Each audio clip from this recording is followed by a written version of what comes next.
ಅಮ್ಮ ಇಷ್ಟು ದಿವಸ ನೀನು ನಂಗೆ ಅಡುಗೆ ಮಾಡೋದು ಹೇಳ್ಕೊಡ್ತಿದ್ದೆ, ಇವತ್ತು ನಾನು ನಿಂಗೆ ಹೇಳ್ಕೊಡ್ಲಾ? ತರ್ಲೆ ನೀನು ನನಗೆ ಅಡುಗೆ ಮಾಡೋದು ಹೇಳ್ಕೊಡ್ತೀಯಾ? ಹೂಮಾ, ಮೋಮೋಸ್ ಮಾಡೋದು ಹೇಗೆ ಅಂತ ಹೇಳ್ಕೊಡ್ತೀನಿ.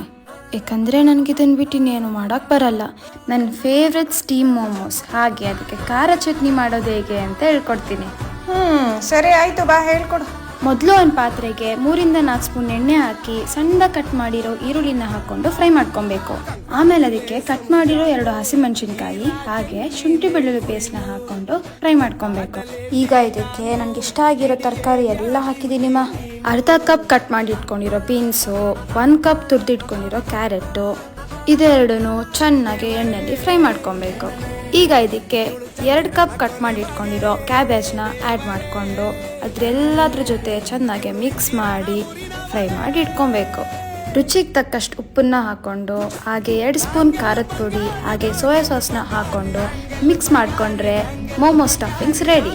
ಈಗ ಖಾರವಾಗಿರೋ ಮೋಮೋ ಸಾಸ್ನ ಮಾಡೋದು ಹೇಗೆ ಅಂತ ಹೇಳ್ತೀನಿ ಬನ್ನಿ. ಈಗ ಒಂದು ಪಾತ್ರೆಯಲ್ಲಿ ನೀರು ತೊಗೊಂಡು ಅದಕ್ಕೆ 8-9 ಗುಂಟೂರು ಮೆಣಸಿನ್ಕಾಯಿನ ಹಾಕ್ಕೊಂಡು ಹಾಗೆ 8-9 ಬೆಳ್ಳುಳ್ಳಿ ಹಾಗೆ 2 ಕಟ್ ಮಾಡಿರೋ ಟೊಮೆಟೊನ ಹಾಕ್ಕೊಂಡು ಬೇಯಿಸ್ಕೊಬೇಕು. ತಣ್ಣಗಾದ್ಮೇಲೆ ಎತ್ತಿ ಜಾರಿಗೆ ಹಾಕ್ಕೊಂಡು ರುಬ್ಕೊಂಡ್ರೆ ಮೋಮೋ ಸಾಸ್ ರೆಡಿ ಆಗುತ್ತೆ. ಬೇಕಿದ್ರೆ ಒಗ್ಗರಣೆ ಕೂಡ ಮಾಡ್ಕೊಬೋದು. ಈಗ ಮೈದಾ ಹಿಟ್ಟನ್ನು ಹರ್ಕೊಂಡು ಸಣ್ಣ ಸರ್ಕಲ್ಸ್ ಆಗಿ ಕಟ್ ಮಾಡಿ ರೆಡಿ ಮಾಡಿ ಇಟ್ಕೊಂಡಿರೋ ಮೋಮೋ ಸ್ಟಫಿಂಗ್ಸ್ನ ಹಾಕ್ಕೊಂಡು ನಿಮ್ಗೆ ಇಷ್ಟ ಬಂದಿರೋ ಶೇಪಲ್ಲಿ ಮೋಮೋಸ್ನ ರೆಡಿ ಮಾಡ್ಕೊಬೋದು. ಫಿಲ್ ಮಾಡಬೇಕಾದ್ರೆ ಸ್ಟಫಿಂಗ್ಸ್ ಏನಾದರೂ ಜಾಸ್ತಿ ಆದರೆ ಮೋಮೋಸ್ ಬ್ರೇಕ್ ಆಗೋ ಚಾನ್ಸಸ್ ತುಂಬ ಇರುತ್ತೆ.